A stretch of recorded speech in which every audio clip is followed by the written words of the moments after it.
ETF index mutual funds నేర్చుకుని stock మార్కెట్లో రాణించాలనుకుంటున్నారా? వెంటనే ఈ నెంబర్కి కాల్ చేయండి. నమస్తే రమగారు. నమస్తే జయ. రమగారు, మనం తెనాలి రామకృష్ణుడి కథలు కూడా చెప్పుకుంటున్నాం. ఇంతకుముందు ఒక ఎపిసోడ్ చేసాం గతంలో. శ్రీ విజయనగరంలో విద్యా పరీక్షలు చాలా జరుగుతూ ఉండేవి. పాండిత్య ప్రకాశ ఎట్లా ఉంది, ఎవరు చాలా తెలివైన వాళ్ళు, ఎవరికి మంచిగా భాషొచ్చు, ఎవరు గొప్ప కవిత్వం చెప్తారు, అట్లాంటి పరీక్షలు ఎప్పుడూ జరుగుతుండేవి. ఈయనకి మన శ్రీకృష్ణదేవరాయలు సహజంగా కవి పండితుడు.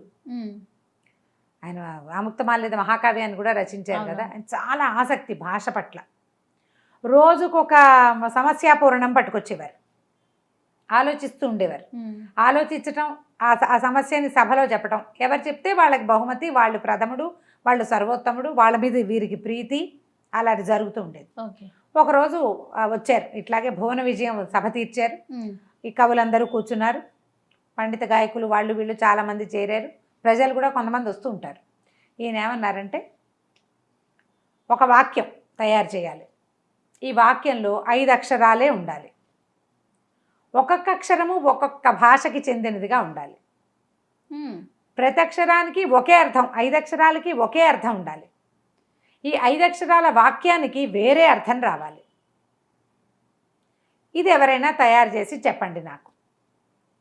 కర్ణాటకలో అప్పుడు తెలుగు, తమిళం, కన్నడ 3 భాషలు విస్తారంగా నడిచేవి. ఇవి కాకుండా మరాఠీ వాళ్ళు కొంతమంది ఉండేవాళ్ళు. కొన్ని బార్డర్స్ ఉన్నాయి కదా, మహారాష్ట్ర కర్ణాటక బార్డర్స్. అది కాకుండా ఏంటంటే ముస్లిమ్స్ ఉండేవాళ్ళు ఎక్కువగా. అంటే అప్పుడు ఢిల్లీలో బాదుషాది రాజ్యం ఉండేది, అంటే ఢిల్లీ ప్రభువులు మొఘల్స్ కదా. సో ఉర్దూ కూడా, ఇన్ని రకాల భాషలు ఈ విజయనగర సామ్రాజ్యంలో కొంత వాడుకలోనే ఉండేవి. ఓకే. అందుకని ఆయనకి మన దగ్గర ఇన్ని భాషలు ఉన్నాయి కదా, ఇట్లా ఒక ప్రత్యేక వాక్యం తయారు చేయించాలి అని ఊహొచ్చింది. అందరూ ఆలోచించడం మొదలెట్టారు. ఎవరైతే దీన్ని తెస్తారో వాళ్ళని సర్వోత్తముడిగా గుర్తిస్తాం, వాళ్ళే సకల భాష పరాయణత్వం ఉన్నట్టు, వాళ్ళే సకల భాష వల్లభులు, అలా మంచి పేరు వస్తుంది. అందరూ ఎవరి దారిని వాళ్ళు ఆలోచించుకుంటారు. మన తెనాలి రామకృష్ణ కవి కూడా ఆలోచిస్తూ ఇంటికి వెళ్ళారు.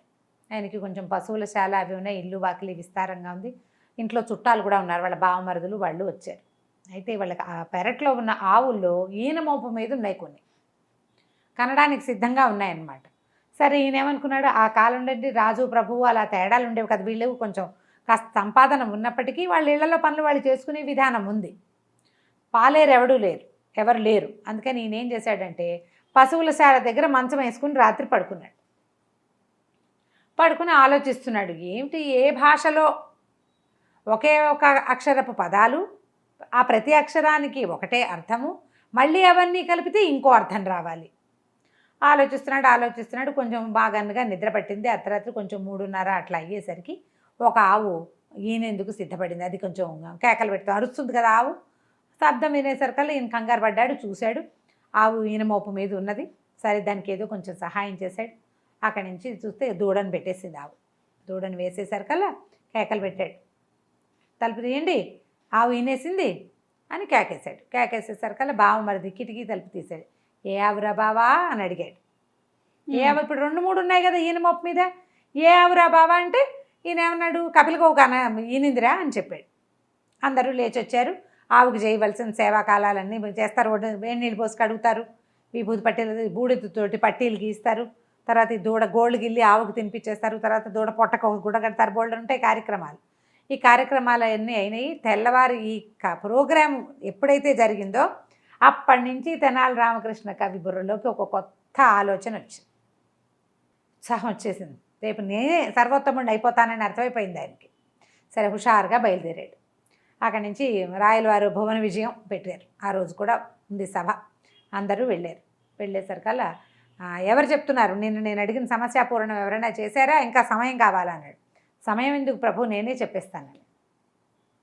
చెప్పేస్తాననేసరికల్లా ఏం చెప్తారు చెప్పండి అన్నారు. అనేసరికి ఏ ఆవురా బావా అన్నాడు. ఆయన తెల్లవారుజామున విన్నాడా వాక్యం. అనేసరికల్లా ఏమిటి దీనికి అర్థం అన్నారు. దీనికి ఒక ప్రత్యేకమైన అర్థమైంది ప్రభు, మీరు చెప్పంటే చెప్తానన్నాడు. సరే చెప్పన్నారు. ఏ అంటే మరాఠీలో రా అని అర్థం, ఆవ్ అంటే ఉర్దూలో రా అని అర్థం, తెలుగులో రా అంటే రా అనే అర్థం. బా బా వా 2 పదాలు. బా అనేది కన్నడలో రా అని అర్థం, వా అనేది తమిళంలో రా అని అర్థం.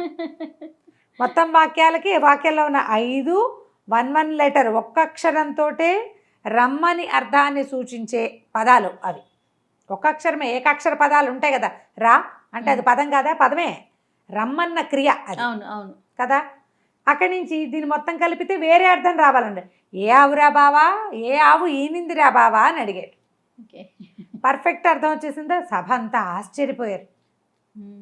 ఏది చెవిన పడినా నువ్వు వెంటనే కవిత్వంలోకి దింపేస్తావు, ఆలోచనలోకి దింపేస్తావు రామకృష్ణ కవి.